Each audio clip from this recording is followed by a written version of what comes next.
And it's that time again. Welcome to CramTime. Welcome to another video. Today we'll be discussing consecutive integers.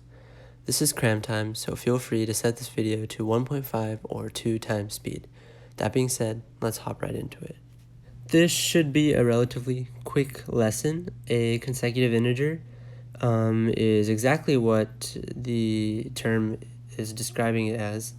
Consecutive as in following one after the other, and an integer as in any whole number without a decimal or a fraction attached to it, whether it be negative, positive, or zero. And your normal consecutive integer series will be with following in ones. So this top example right here, 0, 1, 2, 3, 4. You can go on and on.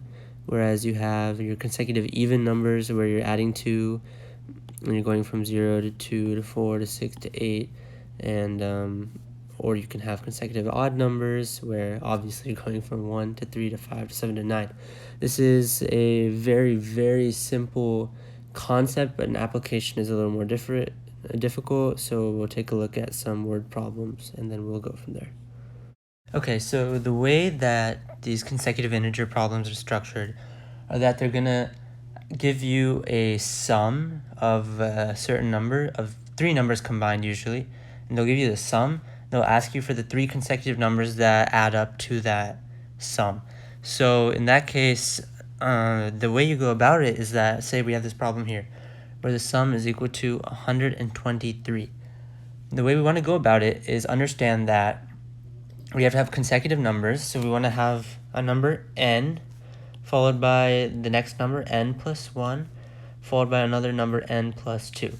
Now this is really your introduction into algebra. It is problem solving, and now we're taking a step away from arithmetic and really getting into that problem solving. So if I'm going to add the n number, the n plus 1 number, and the n plus 2 number essentially and get a sum, I can actually just add n plus 1, and n plus 2. Now, like in a previous video where you just discussed combining like terms, we add the n's together, and we have n to the 1, n to the 1, and an n to the 1, so they're like terms.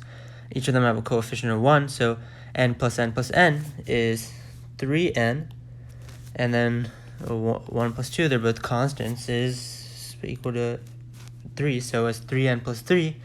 And that simplifies the summation of those 3 consecutive integers. And now that has to add up to 123. And then boom, we get rid of the 3's. So now we really have 120 is equal to 3n. Now we simply divide by 3, and n equals 40. So if n equals 40, the next number is going to be 41. And then the next number is going to be 42. So that's the answer, and that's pretty much how every single problem is going to go. CramTime is a channel that's tailored towards actual results, so that being said, we're going to focus entirely on making the most use of your time. So we're not going to go through excessive examples. That was the only example you need to see to understand how to solve these problems as you're going to see them on your quizzes and tests and assignments throughout Algebra 1. But it is very, very important to understand that that is not the only format of answer that you could be asked for. So on one hand, you could be asked for the 3 numbers consecutively, and those were 40, 41, and 42. But a teacher or a test for that matter could actually ask you for what the second term is, or what's the sum of the first term and the second term. So just be aware that the method for solving is the same, but how you present your answer will differ. So I hope you keep that in mind. Always read the question. Stupid mistakes are the most painful thing that can ever happen, so just keep an eye out for that. That concludes this video on consecutive integers. If you're currently cramming for a test, click on the correlating playlist in the description. If this video was of value to you and you support this channel's mission, hit that subscribe button and like the video. We'd love for future video suggestions in the comments, and for you to let us know what you think about the videos. Thank you for your support, and stay safe.